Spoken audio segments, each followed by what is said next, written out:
ಓಹ್, ಒಂದೇ ಒಂದು ವಿಡಿಯೋ ನನ್ನ ಇಡೀ ಲೈಫ್ನೇ ಚೇಂಜ್ ಮಾಡ್ಬಿಡ್ತು. ನನ್ನ ಮೇಲೆ FIR ಆಗೋದೇನೋ, ಪೊಲೀಸ್ ಅವರು ನನ್ನ ಪೊಲೀಸ್ ಸ್ಟೇಷನ್ ಎಳ್ಕೊಂಡು ಹೋಗ್ಲಿಕ್ಕೆ ಮನೆಗೆ ಬರೋದೇನೋ, ಅದಾದ್ಮೇಲೆ ನಾನು ನನ್ನ ಮನೆಯವರು ಕೋರ್ಟು ಕಚೇರಿ ಅಂತ ಅಲ್ದಾಡೋದು. ಯಾವಾಗ ಇದೆಲ್ಲ ಮುಗಿಯುತ್ತಪ್ಪ, ಇದು ಮುಗ್ದಿದ ತಕ್ಷಣ ಯೂಟ್ಯೂಬ್ ಎಲ್ಲ ಬಿಟ್ಬಿಟ್ಟು ಒಂದಷ್ಟು ದಿನ ನೆಮ್ಮದಿಯಿಂದ ಎಲ್ಲಾದ್ರೂ ಹೋಗ್ಬಿಟ್ಟು ಪ್ರಶಾಂತವಾಗಿರೋಣ ಅನ್ಕೊಂಡಿದ್ದೆ. ಆದ್ರೆ ನನ್ನ ಮನ್ಸಲ್ಲಿ ಕೆಲವೊಂದು ಪ್ರಶ್ನೆಗಳಿದಾವೆ. ಸೌಜನ್ಯಳಿಗೆ ನ್ಯಾಯ ಕೇಳ್ತಾ ಜಸ್ಟ್ ನಾನೊಂದು ವಿಡಿಯೋ ಮಾಡಿದ್ದಕ್ಕೆ ನನ್ನ ಮೇಲೆ ಇಷ್ಟೊಂದೆಲ್ಲ ಆಗಿದೆ ಅಂತಂದ್ರೆ, ಜಸ್ಟ್ ಇಮ್ಯಾಜಿನ್ ಸೌಜನ್ಯ ಕೇಸಲ್ಲಿ ಯಾರೆಲ್ಲ ಸಾಕ್ಷಿ ಆಗ್ಬೋದಿತ್ತೋ ಅವ್ರ ಜೊತೆ ಏನೇನಾಗಿರಲ್ಲ. ನಾನ್ ಎಷ್ಟು ಅನ್ಕೊಳ್ತಿದ್ದೀನಿ, ಸಾಕಿನ್ನ 1-2 ತಿಂಗಳು ಏನು ವಿಡಿಯೋ ಮಾಡೋದ್ ಬೇಡ, ಸೈಲೆಂಟ್ ಆಗಿ ಇದ್ಬಿಡುವ ಅಂತ. ಆದ್ರೆ ನನ್ನ ಕೈಲಿಂದ ಆಗ್ತಿಲ್ಲ. ಯಾವುದೋ ಒಂದು ಸರ್ವಶಕ್ತಿ ನನ್ನ ಮನ್ಸೊಳಗಡೆ ಈ ಪ್ರಶ್ನೆನ ಹಾಕಿ ಇದ್ರ ಬಗ್ಗೆ ಮಾತಾಡುವಂತಿದೆ. ಮೊದ್ಲೇ ಹೇಳ್ಬಿಡ್ತೀನಿ, ಈ ವಿಡಿಯೋ ಯಾವುದೇ ಜಾತಿ, ಧರ್ಮ, ದೇವಸ್ಥಾನಕ್ಕೆ ಸಂಬಂಧಪಟ್ಟಿಲ್ಲ. ಈ ವಿಡಿಯೋದಲ್ಲಿ ನಾನು ಕೇವಲ ಸೌಜನ್ಯ ಕೇಸ್ ಬಗ್ಗೆ ಮಾತಾಡ್ತಿದ್ದೇನೆ. ಸೌಜನ್ಯ ಕೇಸಲ್ಲಿ ಯಾವುದೆಲ್ಲ ಯಾರೆಲ್ಲ ಸಾಕ್ಷಿ ಆಗ್ಬೋದಿತ್ತೋ ಅದೆಲ್ಲ ಹೇಗ್ ನಾಶ ಆಯ್ತು ಅನ್ನೋದನ್ನ ತಿಳಿಸ್ಕೊಡ್ತೇನೆ.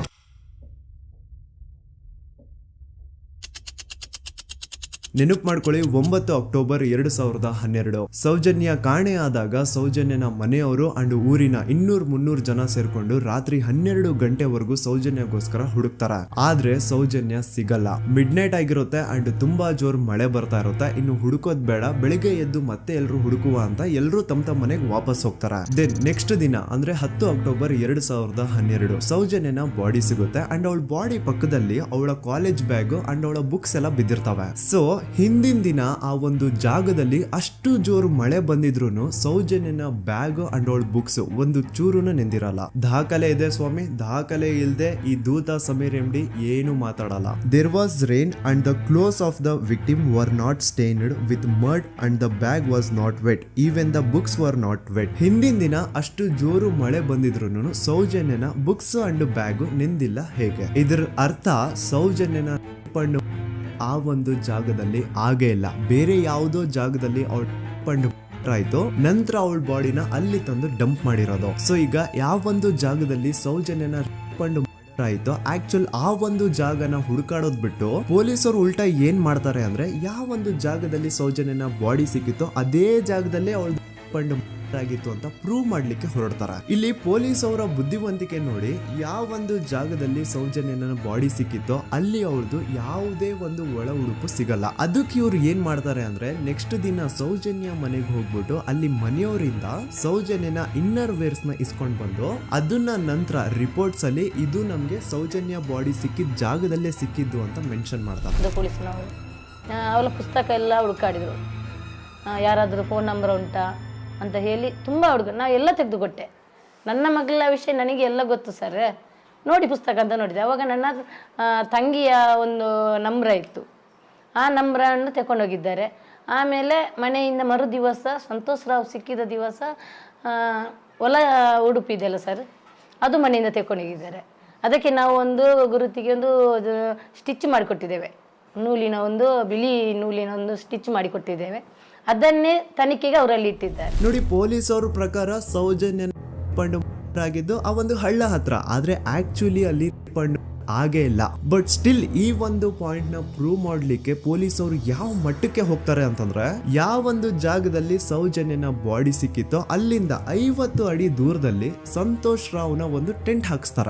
ಸೌಜನ್ಯನ ಆಗ್ಬೇಕಾದ್ರೆ ಎಲ್ಲೋ ಬಾಹುಬಲಿ ಬೆಟ್ಟದಲ್ಲಿ ಇದ್ದಂತಹ ಸಂತೋಷ್ ರಾವ್ ಇಲ್ಲ ಅದೇ ಜಾಗದಲ್ಲಿ ಇದ್ದ ಅಂತ ಪ್ರೂವ್ ಮಾಡ್ಲಿಕ್ಕೆ ಸಂತೋಷ್ ರಾವ್ನ ಒಂದು ಟೆಂಟ್ ಹಾಕ್ತಾರೆ. ಒಂದಿಷ್ಟು ಪ್ಲಾಸ್ಟಿಕ್ ಚೀಲಗಳನ್ನ ಹಾಸ್ಬಿಟ್ಟು ಅದ್ರ ಮೇಲೆ ಸಂತೋಷ್ ರಾವ್ನ ಕೆಲವೊಂದು ಥಿಂಗ್ಸ್ ಇಟ್ಬಿಟ್ಟು ಇವ್ನು ಇಲ್ಲೇ ಇದ್ದ ಅಂತ ಪ್ರೂವ್ ಮಾಡಿಸ್ತಾರ. ಈಗ ಸ್ವಲ್ಪ ತಲೆ ಯೂಸ್ ಮಾಡಿ, ಸೌಜನ್ಯ ಕಾಣೆಯಾಗಿದ್ದ ದಿನ ಸೌಜನ್ಯನ ಮನೆಯವರು ಅಂಡ್ ಊರಿನ ಜನ ಸುಮಾರು 200-300 ಜನ ಸೇರ್ಕೊಂಡ್ಬಿಟ್ಟು ಸೌಜನ್ಯಗೋಸ್ಕರ ಹುಡುಕ್ತಾರೆ. ಅವ್ರು ಅದೇ ಜಾಗದಲ್ಲಿ ಹುಡುಕ್ತಾರ ಗುರು, ಎಲ್ಲೂ ಜಾಸ್ತಿ ದೂರ ಹೋಗಲ್ಲ, ಅದೇ ಜಾಗದಲ್ಲಿ ಹುಡುಕ್ತಿರ್ತಾರ. ಕತ್ಲೆಯಲ್ಲಿ ಸೌಜನ್ಯನ ಬಾಡಿ ಕಾಣಿಸಿಲ್ಲ ಅನ್ಕೊಳ್ಳಿ, ಏನೋ ಸ್ವಲ್ಪ ಪೊದೆಗಳ ಹಿಂದೆ ಅಥವಾ ಬೇಲಿಗಳು ಅಡ್ಡ ಬಂದಿರಬಹುದು, ಹಾಗಾಗಿ ಅವಳ ಬಾಡಿ ಕಾಣಿಸಿಲ್ಲ ಅನ್ಕೊಳ್ಳಿ. ಆದ್ರೆ ಅಲ್ಲಿಂದನೇ 50 ಅಡಿ ದೂರದಲ್ಲಿರುವಂತಹ ಸಂತೋಷ್ ರಾವ್ನ ಟೆಂಟ್ ಆ 200-300 ಜನರಲ್ಲಿ ಒಬ್ರಿಗೂ ಕಾಣಿಸಿಲ್ವಾ? ಅಷ್ಟೇ ಅಲ್ಲ, ನೆಕ್ಸ್ಟ್ ದಿನ ಅಂದ್ರೆ 10 ಅಕ್ಟೋಬರ್ 2012 ಸೌಜನ್ಯನ ಮೃತದೇಹ ಸಿಕ್ಕಿದೆ ಅನ್ನೋ ಒಂದು ನ್ಯೂಸ್ ಲೋಕ್ ಲೈಟ್ಸ್ ಗೆಲ್ಲ ಗೊತ್ತಾದಾಗ ಅಲ್ಲಿ ಒಂದು ಅಂದಾಜು ಪ್ರಕಾರ 3000 ಜನ ಸೇರ್ತಾರಂತ.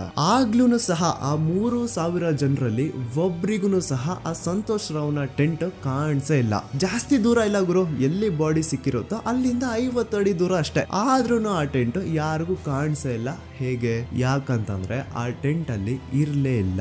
ಇದ್ರೆ ತಾನೇ ಕಾಣಿಸೋದಕ್ಕೆ.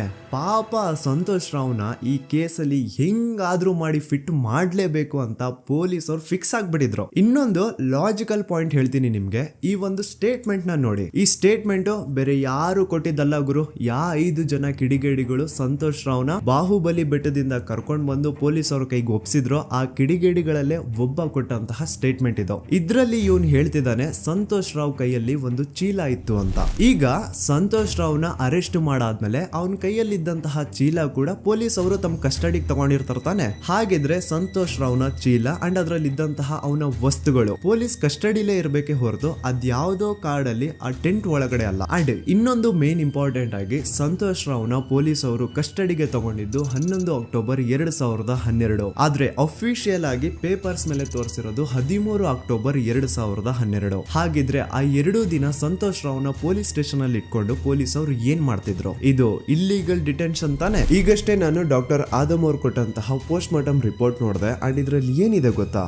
ಸೌಜನ್ಯ ಸತ್ತಾದ್ಮೇಲೆ ಅಲ್ಲ, ಅವಳು ಬದುಕಿರ್ಬೇಕಾದ್ರೇನೆ, ಅವಳು ಮಾಡ್ತಾ ಇರ್ಬೇಕಾದ್ರೇನೆ ಆ ದುಷ್ಕರ್ಮಿಗಳು ಅವಳ ಯೋನಿ ಒಳಗಡೆ 6 ಇಂಚು ಮಣ್ಣು ತುಂಬಿರೋದು. ಅಂಡ್ ರೀಸೆಂಟ್ ಆಗಿ ಬರ್ತಾ ಇರುವಂತಹ ಇನ್ನೊಂದು ಬಿಗ್ಗೆಸ್ಟ್ ಅಲಿಗೇಷನ್ ಏನು ಅಂತಂದ್ರೆ ಸಂತೋಷ್ ರಾವ್ ಬ್ರೈನ್ ಮ್ಯಾಪಿಂಗ್ ಗೆ ಒಪ್ಕೊಂಡಿಲ್ಲ ಅಂತ. ಅಂತವ್ರು ಪ್ಲೀಸ್ ಈ ಒಂದು ಡಾಕ್ಯುಮೆಂಟ್ ನ ಕಂಡ್ಬಿಟ್ಟು ನೋಡಿ. ಇಲ್ಲಿ ಸಂತೋಷ್ ರಾವೇ ಹೇಳ್ತಿದ್ದಾನೆ, ಅಪರಾಧಿ ಎಂದು ಸಾಬೀತು ಮಾಡಲು ಅಗತ್ಯವಿರುವ ಯಾವುದೇ ವೈಜ್ಞಾನಿಕ ಪರೀಕ್ಷೆಗೆ ಒಳಪಡಲು ಸ್ವಯಂ ಇಚ್ಛೆ ವ್ಯಕ್ತಪಡಿಸಿರುತ್ತೇನೆ. ಕೆಳಗಡೆ ಸಂತೋಷ್ ರಾವ್ನ ಸಿಗ್ನೇಚರ್ ಇದೆ ಅಂಡ್ ಈ ಕಡೆ ಕೋರ್ಟ್ ನ ಸೀಲ್ ಕೂಡ ಇದೆ. ಅಂಡ್ ಇನ್ನೊಂದು ವಿಷಯ, ನನ್ನ ವಿಡಿಯೋದಲ್ಲಿ ನಾನು ಹೇಳಿದ್ದೀನಿ ಸಂತೋಷ್ ರಾವ್ಗೆ ಫಿಮೋಸಿಸ್ ಅನ್ನೋ ಒಂದು ಕಾಯಿಲೆ ಇತ್ತು ಅಂತ. ಅಂಡ್ ಅಲ್ಲಿ ಇನ್ನೊಂದು ಪಾಯಿಂಟ್ ಕೂಡ ಹೇಳಿದ್ದೀನಿ, ಇನ್ ಕೇಸ್ ಅವನ್ ಏನಾದ್ರು ಮಾಡಿದ್ರೆ ನರಕ ಅನುಭವಿಸ್ತಾನೆ ಅಂತ. Note that point. In case ನಾ ಸಂತೋಷ್ ರಾವ್ ಮಾಡ್ಲಿಕ್ಕೆ ನಾಲಾಯಕ್ ಅಂತಾನು ಹೇಳಿಲ್ಲ, ಲಾಯಕ್ ಅಂತಾನು ಹೇಳಿಲ್ಲ. ಇನ್ ಕೇಸ್ ಮಾಡಿದ್ರೆ ನರ್ಕ ಅನುಭವಿಸ್ತಾನೆ ಅಂತ ಹೇಳಿದ್ದು. ನೋಡಿ, ಹೇಳ್ತಾ ಹೋದ್ರೆ ಬೇಜಾನ್ ಇದೆ. ಆಸ್ ಎ ಯೂಟ್ಯೂಬರ್ ಆ ಕೇಸ್ ಫೈಲ್ಸ್ ನ ನೋಡ್ತಾ ಇದ್ರೆ ನನ್ಗೆನೆ ಬೇಜಾನ್ ಡೌಟ್ಸ್ ಬರ್ತಾ ಇದೆ ಪೊಲೀಸ್ ಅವರ ಇನ್ವೆಸ್ಟಿಗೇಷನ್ ಮೇಲೆ. ಸೊ ಅದನ್ನೆಲ್ಲ ಗಮನದಲ್ಲಿ ಇಟ್ಕೊಂಡು ನಾನ್ ಹೇಳೋದಿಷ್ಟೇ, ಈ ಒಂದು ಕೇಸ್ ಅಲ್ಲಿ ಯಾವ ಆಂಗಲ್ ಇಂದನೂ ಪೊಲೀಸ್ ಅವ್ರ ಕಡೆಯಿಂದ ಫೇರ್ ಇನ್ವೆಸ್ಟಿಗೇಷನ್ ಆಗಿಲ್ಲ. And I clear my point. ಈಗ ಈ ಒಂದು ಸೌಜನ್ಯ ಕೇಸ್ ಅಲ್ಲಿ ಯಾರೆಲ್ಲ ಸಾಕ್ಷಿ ಆಗ್ಬೋದಿತ್ತು, ಅವ್ರ ಜೊತೆ ಏನಾಯ್ತು ಅಂತ ಹೇಳ್ತೇನೆ. ಮೊದಲನೇದಾಗಿ ರವಿ ಪೂಜಾರಿ. ಇವನ್ ಬಗ್ಗೆ ನಾನು ಫಸ್ಟ್ ವಿಡಿಯೋದಲ್ಲೇ ಹೇಳಿದೀನಿ. ಆ 5 ಜನ ಕಿಡಿಗೇಡಿಗಳು ಯಾರು ಸಂತೋಷ್ ರಾವ್ನ ಪೊಲೀಸ್ ಅವರಿಗೆ ಅರೆಸ್ಟ್ ಮಾಡಿಕೊಟ್ರು ಅದ್ರಲ್ಲಿ ಇವನು ಒಬ್ಬ. ಸೊ ಈ ಸೌಜನ್ಯನ ಕೇಸ್ ಯಾವಾಗ CBI ಗೆ ಟ್ರಾನ್ಸ್ಫರ್ ಆಗುತ್ತೆ ಅಂತ ಗೊತ್ತಾಗುತ್ತೋ, ಈ ರವಿ ಪೂಜಾರಿ ಉರ್ಲಾಕೊಂಡು ಸತ್ ಹೋಗ್ತಾನೆ. ರವಿ ಪೂಜಾರಿ ಹಾಕೊಂಡು ಸತ್ ಹೋದ ಅಂತಾರೆ, ಆದ್ರೆ ಅವ್ನು ಹಾಕೊಂಡೇ ಸತ್ ಹೋದ ಅಂತ ಯಾರು ಐ ವಿಟ್ನೆಸ್ ಇಲ್ಲ. ಹಾಗಾಗಿ ಇವನ ಒಂದು ಸಾವು ಒಂದು ನಿಗೂಢ ಸಾವಾಗಿ ಉಳ್ಕೊಂಡ್ಬಿಡ್ತು. ಇನ್ನೊಬ್ಳು ಬಂದು ವಾರಿಜಾ ಅಂತ. ಸೌಜನ್ಯನ ಮಾಡಿ ಆ ಕಿಡಿಗೇಡಿಗಳು ಅವಳನ್ನ ಒಂದು ಫಾರ್ಮ್ ಹೌಸ್ ಗೆ ಕರ್ಕೊಂಡು ಹೋಗಿರ್ತಾರೆ. ಅಂಡ್ ಆ ಫಾರ್ಮ್ ಹೌಸ್ ಅಲ್ಲಿ ವಾರಿಜಾ ಅನ್ನೋಳು ಕೆಲಸ ಮಾಡ್ತಾ ಇರ್ತಾಳೆ. ಸೊ ಈ ವಾರಿಜಾ ಸೌಜನ್ಯ ಆ ಕಿಡಿಗೇಡಿಗಳ ಜೊತೆ ಇರೋದನ್ನ ನೋಡಿರ್ತಾಳೆ, ಆದ್ರೆ ಅವಳಿಗೆ ಗೊತ್ತಿಲ್ಲ ಅವ್ರು ಅವಳನ್ನ ಕೊಂಡು ಬಂದಿದ್ದಾರೆ ಅಂತ. ನಂತರ 1-2 ದಿನ ಆದ್ಮೇಲೆ ಯಾವಾಗ ಸೌಜನ್ಯ ಬಗ್ಗೆ ನ್ಯೂಸ್ ಅಲ್ಲೆಲ್ಲ ಬರ್ತಾ ಇತ್ತು ಅದನ್ನ ನೋಡಿ ಆಗ ಇವಳಿಗೆ ರಿಯಲೈಸ್ ಆಗುತ್ತೆ, ಓ ಇವಳೇ ಅಲ್ವಾ ಆ ಹುಡುಗಿ ಅವತ್ ನಮ್ ದಣಿ ಕರ್ಕೊಂಡ್ ಬಂದಿದ್ದು ಅಂತ. ಈಗ ವಾರಿಜಾ ತನಗ್ ಗೊತ್ತೋ ಗೊತ್ತಿಲ್ದೇನೋ ಸೌಜನ್ಯ ಕೇಸಲ್ಲಿ ಒಂದು ಮೇಜರ್ ಸಾಕ್ಷಿ ಆಗ್ಬಿಡಿದ್ಲು. ಸೊ ಯಾವಾಗ ಈ ಕೇಸ್ ನ CID ಟೀಮ್ ಅವರು ಇನ್ವೆಸ್ಟಿಗೇಷನ್ ಮಾಡೋದಕ್ಕೆ ಸ್ಟಾರ್ಟ್ ಮಾಡ್ತಾರೋ ಆಗ ವಾರಿಜಾನ ಮೃತದೇಹ ಅದೇ ಒಂದು ಫಾರ್ಮ್ ಹೌಸ್ ನ ಬಾವಿಯಲ್ಲಿ ಸಿಗುತ್ತೆ. ಬಾವಿಲಿ ಇವಳೇ ಸ್ವತಃ ಜಿಗ್ದು ತನ್ನ ಪ್ರಾಣ ಬಿಟ್ಲು ಅಂತ ಹೇಳ್ತಾರೆ. ಆದ್ರೆ ಅವಳೇ ಬಾವಿಗೆ ಬಿದ್ದು ಅವಳು ಪ್ರಾಣ ಬಿಟ್ಲು ಅಥವಾ ಅವಳಿಗೆ ಯಾರಾದ್ರೂ ಬಾವಿಲಿ ಬೀಳ್ಸಿ ಸಾಯಿಸಿದ್ರು ಗೊತ್ತಿಲ್ಲ. ಅಂಡ್ ಇನ್ನೊಂದು ವಿಷಯ, ಯಾವ ಒಂದು ಬಾವಿ ಒಳಗಡೆ ವಾರಿಜಾನ ಬಾಡಿ ಸಿಕ್ಕಿತ್ತೋ ಆ ಬಾವಿನ ದಣಿಗಳು ಒಂದ್ ಸ್ವಲ್ಪ ದಿನ ಆದ್ಮೇಲೆ ಕಂಪ್ಲೀಟ್ ಮುಚ್ಚಾಕ್ಬಿಡ್ತಾರೆ. ಯಾಕೆ? ಇನ್ನೊಬ್ಬ ಬಂದು ಗೋಪಾಲ್ ಕೃಷ್ಣ.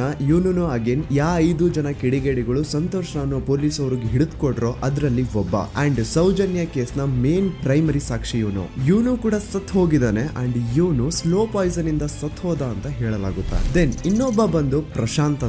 ಸೌಜನ್ಯನ ಮಾಡಿ ಆ ಕಿಡಿಗೇಡಿಗಳು ಅವಳನ್ನ ಯಾವ ಜಾಗಕ್ಕೆ ಕರ್ಕೊಂಡು ಹೋಗಿದ್ರೋ ಇವನು ಆ ಜಾಗದಲ್ಲಿ ಕೆಲಸ ಮಾಡೋನು. ಇವನು ಪಾಪ ಸೌಜನ್ಯನ ಆ ಕಿಡಿಗೇಡಿಗಳಿಂದ ಬಿಡಿಸೋದಕ್ಕೆ ಟ್ರೈ ಮಾಡ್ತಾನೆ, ಆದ್ರೆ ಅದು ಸಾಧ್ಯ ಆಗಲ್ಲ. ನಂತರ ಕೆಲವೇ ದಿನಗಳಲ್ಲಿ ಇವಂದು ಕೊಲೆ ಆಗುತ್ತಾ. ಯಾರೆಲ್ಲ ಯಾವುದೆಲ್ಲ ಈ ಕೇಸಲ್ಲಿ ಸಾಕ್ಷಿ ಆಗ್ಬೋದಿತ್ತೋ ಅದೆಲ್ಲ ನಾಶ ಆಗುತ್ತೆ. ಸೊ ಇದೆಲ್ಲ ನಿಜವಾಗ್ಲೂ ಕೋಇನ್ಸಿಡೆನ್ಸ್ ಅಥವಾ ಎಲ್ಲಾನು ಸ್ಕೆಚ್ ಹಾಕಿ ಮಾಡಿರೋದ. ಇನ್ನೊಬ್ಬ ಬಂದು ದಿನೇಶ್ ಅಂತ. ಇವನು ಕೂಡ ಸೌಜನ್ಯ ಕೇಸಲ್ಲಿ ಒಬ್ಬ ಸಾಕ್ಷಿನೇ. ಸೌಜನ್ಯನ ಯಾರೋ ಕಿಡಿಗೇಡಿಗಳು ಕಿಡ್ನಾಪ್ ಮಾಡ್ಕೊಂಡು ಮಾಡ್ಕೊಂಡು ಹೋಗ್ತಾ ಇರ್ಬೇಕಾದ್ರೆ ದಿನೇಶ್ ಅದನ್ನ ಕಣ್ಣಾರೆ ಕಂಡಿರ್ತಾನೆ. ಇವನ್ ಹೋಗ್ಬಿಟ್ಟು ಪೊಲೀಸ್ ಅವ್ರಿಗೆ ಹೇಳ್ತಾನೆ ಕೂಡ, ಆದ್ರೆ ಪೊಲೀಸ್ ಅವರು ಯಾರು ಇವನ್ ಮಾತನ್ನ ತಲೆಗೆ ಹಾಕೊಳ್ಳಲ್ಲ. ಅದಾದ್ಮೇಲೆ ಒಂದು ದಿನ ಸಡನ್ಲಿ ಇವನು ರೋಡ್ ಆಕ್ಸಿಡೆಂಟ್ ಅಲ್ಲಿ ಸಾಯ್ತಾನೆ. ಡೇ ಟೈಮ್ ಅಲ್ಲೇ ತುಂಬಾ ಫಾಸ್ಟ್ ಆಗಿ ಒಂದು ಬುಲೆರೋ ಕಾರ್ ಬಂದ್ಬಿಟ್ಟು ಇವನಿಗೆ ಹಿಟ್ ಮಾಡುತ್ತೆ ಅಂಡ್ ಅದರಿಂದ ಇವನು ಸತ್ ಹೋಗ್ತಾನೆ. ಆ ಬುಲೆರೋ ಕಾರ್ ಯಾರ್ದು, ಅದನ್ನ ಓಡಿಸ್ತಿದ್ದಂತಹ ಡ್ರೈವರ್ ಯಾರು ಅಂಡ್ ಅವನು ಯಾರಿಗೆ ಸಂಬಂಧಪಟ್ಟವನು, ಒಮ್ಮೆ ನೀವೇ ರಿಸರ್ಚ್ ಮಾಡಿ ನೋಡ್ಕೊಳ್ಳಿ. ಇನ್ನೊಬ್ಬ ಬಂದು ಹರೀಶ್ ಮಡಿವಾಳ್. ಇವನು ಪೊಲೀಸ್ ಅವ್ರಿಗೆ ಒಂದು ಸ್ಟೇಟ್ಮೆಂಟ್ ನ ಕೊಟ್ಟಿರ್ತಾನೆ. 9 ಅಕ್ಟೋಬರ್ 2012 ಸೌಜನ್ಯ ಕಾಲೇಜಿಂದ ಬಸ್ ಅಲ್ಲಿ ಬಂದು ನೇತ್ರಾವತಿ ಬಸ್ ಸ್ಟಾಪ್ ಅಲ್ಲಿ ಇಳ್ಕೊಂಡು ನಂತರ ತನ್ನ ಮನೆ ಕಡೆಗೆ ನಡ್ಕೊಂಡು ಹೋಗ್ತಾ ಇರ್ಬೇಕಾದ್ರೆ ಸೌಜನ್ಯನ ಹಿಂದೆ ಯಾರೋ ಒಬ್ಬ ಅಪರಿಚಿತ ಗಂಡು ಅವಳನ್ನ ಫಾಲೋ ಮಾಡ್ಕೊಂಡು ಹೋಗ್ತಿದ್ದ ಅಂತ ಇವನ್ ಸ್ಟೇಟ್ಮೆಂಟ್ ಕೊಡ್ತಾನೆ. ಅಂಡ್ ನೀವೇನ್ ಸ್ಕ್ರೀನ್ ಮೇಲೆ ನೋಡ್ತಾ ಇದ್ರು ಇದೇ ಆ ಸ್ಟೇಟ್ಮೆಂಟ್ ನ ಕಾಪಿ. ಇದ್ರಲ್ಲಿ ಎಲ್ಲಿನೂ ಹರೀಶೇ ಈ ಒಂದು ಸ್ಟೇಟ್ಮೆಂಟ್ ಕೊಟ್ಟಿದ್ದಾನೆ ಅಂತ ಅವನ ಸಿಗ್ನೇಚರ್ ಆಗ್ಲಿ ಸೈನ್ ಆಗ್ಲಿ ಏನೂ ಇಲ್ಲ. ಈ ಸ್ಟೇಟ್ಮೆಂಟ್ ನ ತಗೊಂಡಿರುವಂತಹ ಪೊಲೀಸ್ ಅವ್ರ ಸಿಗ್ನೇಚರ್ ಇದೆ, ಆದ್ರೆ ಹರೀಶ್ ನ ಸೈನ್ ಮಾತ್ರ ಎಲ್ಲೂ ಇಲ್ಲ. ಯಾಕಂತಂದ್ರೆ ಈ ಸ್ಟೇಟ್ಮೆಂಟ್ ನ ಹರೀಶ್ ಕೊಟ್ಟೇ ಇಲ್ಲ. ಎಲ್ಲಿ ಈ ಒಂದು ಕೇಸು CBI ಹೋಗಿ ಅವಾಗ CBI ಅವರು ಹರೀಶ್ ನ ಕರೆಸ್ಬಿಟ್ಟು ಇದ್ರ ಬಗ್ಗೆ ಕೇಳಿದಾಗ ಎಲ್ಲಿ ಹರೀಶ್ ಈ ಸ್ಟೇಟ್ಮೆಂಟ್ ನ ನಾನು ಕೊಟ್ಟೇ ಇಲ್ಲ ಸರ್ ಅಂತ ಬಾಯಿ ಬಿಟ್ಬಿಡ್ತಾನೋ ಅಂತ ಹರೀಶ್ ನು ಕೂಡ ಸಾಯ್ ಹೊಡಿತಾರೆ. ಹರೀಶ್ ಒಮ್ಮೆ ತನ್ನ ಬೈಕ್ ಅಲ್ಲಿ ಹೋಗ್ತಾ ಇರ್ಬೇಕಾದ್ರೆ ಯಾವುದೋ ಒಂದು ಅಪರಿಚಿತ ಕಾರ್ ಬಂದ್ಬಿಟ್ಟು ಅವನ್ನ ಗುದ್ಬಿಡುತ್ತೆ ಅಂಡ್ ಅದರಿಂದ ಹರೀಶ್ ನ ಸಾವಾಗುತ್ತೆ. ನೋಡಿ, ಯಾವುದೇ ಆಕ್ಸಿಡೆಂಟ್ ಕೇಸ್ ಅಲ್ಲಿ ರೂಲ್ ಏನು ಅಂತಂದ್ರೆ ಇನ್ ಕೇಸ್ ನನ್ಗೆ ಯಾವ್ದಾದ್ರು ಬಂದು ಒಂದು ವೆಹಿಕಲ್ ಏನಾದ್ರು ಹಿಟ್ ಮಾಡಿದಾಗ ನನ್ಗೇನಾದ್ರು ಪ್ರಜ್ಞೆ ಇದ್ರೆ ನಾನ್ ಪೊಲೀಸ್ ಅವ್ರಿಗೆ ಕಂಪ್ಲೇಂಟ್ ಕೊಡ್ಬೋದು, ಅಥವಾ ನನ್ನ ಹೆಂಡತಿ ಏನಾದ್ರು ಇದ್ರೆ ಅವ್ರು ಪೊಲೀಸ್ ಅವ್ರಿಗೆ ಕಂಪ್ಲೇಂಟ್ ಕೊಡ್ಬೋದು, ಅಥವಾ ತಂದೆ ತಾಯಿ ರಕ್ತ ಸಂಬಂಧ ಯಾರಿರ್ತಾರೋ ಅವ್ರು ಕಂಪ್ಲೇಂಟ್ ಕೊಡ್ಬೋದು. ಆದ್ರೆ ಹರೀಶ್ ಕೇಸ್ ಅಲ್ಲಿ ಯಾರೋ ಒಬ್ಬ ಥರ್ಡ್ ಪರ್ಸನ್ ಬಂದ್ಬಿಟ್ಟು ಕಂಪ್ಲೇಂಟ್ ಕೊಡ್ತಾನೆ. ಆ ಥರ್ಡ್ ಪರ್ಸನ್ ಯಾರು, ಅವನ್ಗೂ ಹರೀಶ್ಗೂ ಏನ್ ಸಂಬಂಧನೇ ಇಲ್ಲ. ನೀವು 2021 ಹರೀಶ್ ಮಡಿವಾಳ ಒಂದು ಕಂಪ್ಲೇಂಟ್ ಕೊಟ್ಟಿದ್ರಿ. ಹರೀಶ್ ಮಡಿವಾಳ ಆಕ್ಸಿಡೆಂಟ್ ಕೇಸಲ್ಲಿ. ಅವ್ರಿಗೆ ನೀವ್ ಏನಾಗ್ಬೇಕು ಸರ್? ಸರ್ ನಾವು ಸ್ಟಾಪ್ ಅಷ್ಟೇ. ಎಲ್ಲಿದ್ದು ಸ್ಟಾಪ್ ಸರ್? ಧರ್ಮಸ್ಥಳ ಅನ್ನಪೂರ್ಣದು. ನಿಮ್ಗೆ ಏನಾದ್ರು ಗೊತ್ತಿತ್ತ ಸರ್ ಅದು ಪ್ರಕರಣದ ಬಗ್ಗೆ? ಸರ್ ನಂಗೇನು ಗೊತ್ತಿಲ್ಲ ಸರ್. ಗೊತ್ತಿಲ್ವಾ? ಗೊತ್ತಿಲ್ಲ. ನಾನು ಹಿಂದಿಂದ ಹೋಗ್ತಿದ್ದೆ ಡ್ಯೂಟಿಗೆ, ಅವ್ರು ಮುಂದಿಂದ ಹೋಗ್ತಿದ್ರು. ನೀವು ನಾನು ಸ್ಪಾಟಲ್ಲಿ ಇದ್ರಾ? ಸ್ಪಾಟಲ್ಲಿ ಇಲ್ಲ. ಯಾಕಂದ್ರೆ ನಂಗೆ ಗೊತ್ತಾದ ಛತ್ರಕ್ಕೆ ಹೋದ್ಮೇಲೆ ಮತ್ತೆ ಕಂಪ್ಲೇಂಟ್ ಕೊಟ್ರಿ ನೀವು? ಸರ್ ನಾನು ಕೊಟ್ಟದಂದ್ರೆ ನನ್ನ ಮ್ಯಾನೇಜರ್ ಕಳಿಸಿದ್ದೆ ಅಷ್ಟೇ. ಇಲ್ಲಿಂದ? ಧರ್ಮಸ್ಥಳದಿಂದ. ಸೇಮ್ ಇದೇ ತರಾನೇ ಆನೆ ಮಾವುತನ ಕೇಸಲ್ಲೂ ಆಗಿದ್ದು. ಮನೆಯವ್ರು ಹೋಗಿ ಕಂಪ್ಲೇಂಟ್ ಕೊಟ್ರೆ ಪೊಲೀಸರು ಕಂಪ್ಲೇಂಟ್ ತಗೊಳಲ್ಲ, ಆದ್ರೆ ಅದೇ ಯಾರೋ ಒಬ್ಬ ಥರ್ಡ್ ಪರ್ಸನ್ ಬಂದು ಕಂಪ್ಲೇಂಟ್ ಕೊಟ್ರೆ ಪೊಲೀಸ್ ಅವರು ಕಂಪ್ಲೇಂಟ್ ಬರೀತಾರೆ. ಆನೆ ಮಾವುತನ ಹೆಂಡತಿ ಲೋಕಲ್ ಪೊಲೀಸ್ ಸ್ಟೇಷನ್ಗೆ ಕಂಪ್ಲೇಂಟ್ ಕೊಡಕ್ ಹೋದ್ರೆ ಅವ್ರು ಕಂಪ್ಲೇಂಟ್ ತಗೊಳ್ತಿಲ್ಲ ಸರ್ ಅಂತ ಹೇಳ್ಬಿಟ್ಟು SP ಆಫೀಸ್ಗೆ ಲೆಟರ್ ಬರ್ದಿರೋದು ಸಹ ಇದೆ. But still no action was taken. So SP ಆಫೀಸ್ಗೆ ಲೆಟರ್ ಕೊಟ್ಟಾದ್ಮೇಲೆ ಏನು ತನಿಖೆ ಆಗದೆ ಇದ್ದಾಗ ಆಗ ಆನೆ ಮಾವುತನ ಮಕ್ಕಳು ಹೋಗ್ಬಿಟ್ಟು IGPಗೆ ಒಂದು ಲೆಟರ್ ಬರ್ದು ಕೊಡ್ತಾರೆ. ಆದ್ರೂ ಸಹ ಇನ್ನೂವರೆಗೂ ಸರಿಯಾದ ತನಿಖೆ ಆಗೇ ಇಲ್ಲ ಅಂಡ್ ರಿಯಲ್ ಆರೋಪಿಗಳು ಯಾರು ಅಂತ ಗೊತ್ತಾಗೇ ಇಲ್ಲ.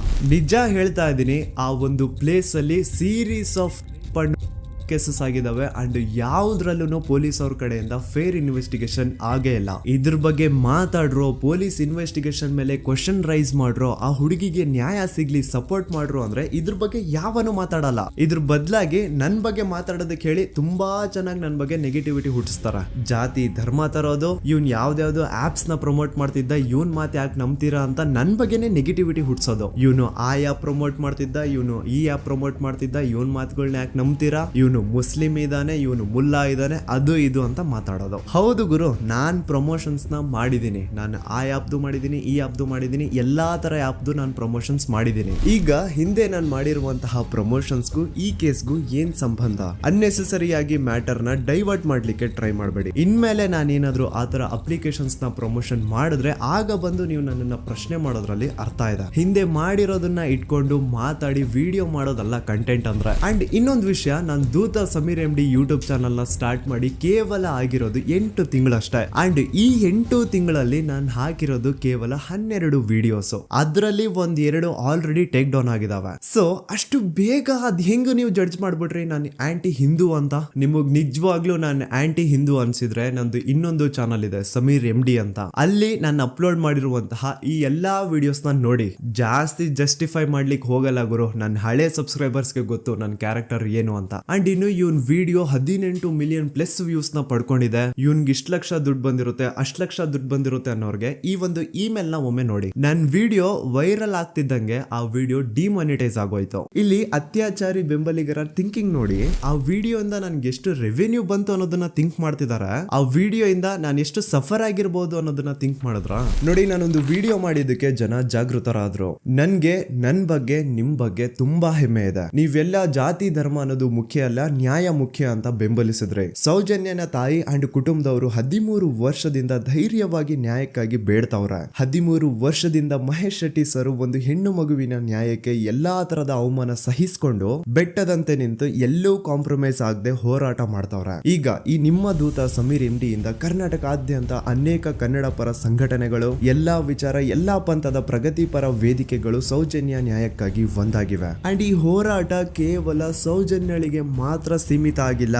ನಮ್ ದೇಶದಲ್ಲಿ ದಿನಕ್ಕೆ ಆನ್ ಅನ್ ಆವರೇಜ್ 86 ಪ್ರಕರಣಗಳು ದಾಖಲೆ ಆಗ್ತವೆ. ಇದು ದಾಖಲೆ ಆಗಿರುವಂತಹ ಪ್ರಕರಣಗಳ ಸಂಖ್ಯೆ. ಅದ್ ಎಷ್ಟೋ ಕೇಸಸ್ ಪೊಲೀಸ್ ವರ್ಗ್ ಬರೋದೇ ಇಲ್ಲ. ಸೊ ಇದಕ್ಕೆಲ್ಲ ಒಂದು ಫುಲ್ ಸ್ಟಾಪ್ ಅನ್ನೋದು ಇಡಬೇಕು. ಈಗಿನ ಕಾಲದಲ್ಲಿ ಹುಡುಗಿರು ಸಮಾಜದಲ್ಲಿ ಬಿಡಿ, ಸೋಷಿಯಲ್ ಮೀಡಿಯಾದಲ್ಲಿನೂ ಸಹ ಸೇಫ್ ಇಲ್ಲ. ಹುಡುಗಿ ತನಗಿಷ್ಟ ಆಗಿರುವಂತಹ ತುಂಬಾ ನೀಟ್ ಅಂಡ್ ಕ್ಲೀನ್ ಇರುವಂತಹ ಒಂದು ಫೋಟೋನ ಸೋಷಿಯಲ್ ಮೀಡಿಯಾದಲ್ಲಿ ಶೇರ್ ಮಾಡಿದ್ರೆ ಸಾಕು, ಕಮೆಂಟ್ ಸೆಕ್ಷನ್ ಅಲ್ಲಿ ಅದೆಷ್ಟೋ ಜನ ಜೊಲ್ ಸುರಿಸ್ಕೊಂಡು ಅವಳನ್ನ ಮಾಡ್ತಿರ್ತಾರೆ. ಸೊ ಇದಕ್ಕೆಲ್ಲ ನಮ್ ಸರ್ಕಾರ ಒಂದು ಫುಲ್ ಸ್ಟಾಪ್ ಅನ್ನೋದು ಇಡ್ಲೇಬೇಕು. ಇದ್ರ ಬಗ್ಗೆ ನಿಮ್ ಒಪಿನಿಯನ್ ಏನು ಅಂತ ಕಮೆಂಟ್ ಸೆಕ್ಷನ್ ಅಲ್ಲಿ ತಿಳಿಸಿ. So as A content creator ನನ್ಗೆ ಸೌಜನ್ಯ ಕೇಸ್ ಬಗ್ಗೆ ಒಂದು ವಿಡಿಯೋ ಮಾಡ್ಬೇಕಿತ್ತು, ಮಾಡ್ದೆ. ಅದರಿಂದ ಸೌಜನ್ಯ ಪರ ಹೋರಾಟ ಏನ್ ನಡೀತಾ ಇತ್ತೋ ಅದಕ್ಕೊಂದು ಕಿಚ್ಚು ಸಿಕ್ಕಿದೆ. ಇನ್ ಮುಂದೆ ಅದನ್ನ ಹಾಗೆ ಕಂಟಿನ್ಯೂ ಮಾಡ್ಕೊಂಡು ಹೋಗೋದು ನಿಮ್ಗಳ ಜವಾಬ್ದಾರಿ. ಸೊ ಇಷ್ಟು ಹೇಳ್ತಾ ನಾನು ನಿಮ್ಮ ದೂತ ಸಮೀರ್ MD ಮತ್ತೆ ಸಿಗ್ತೀನಿ ನೆಕ್ಸ್ಟ್ ವಿಡಿಯೋದಲ್ಲಿ.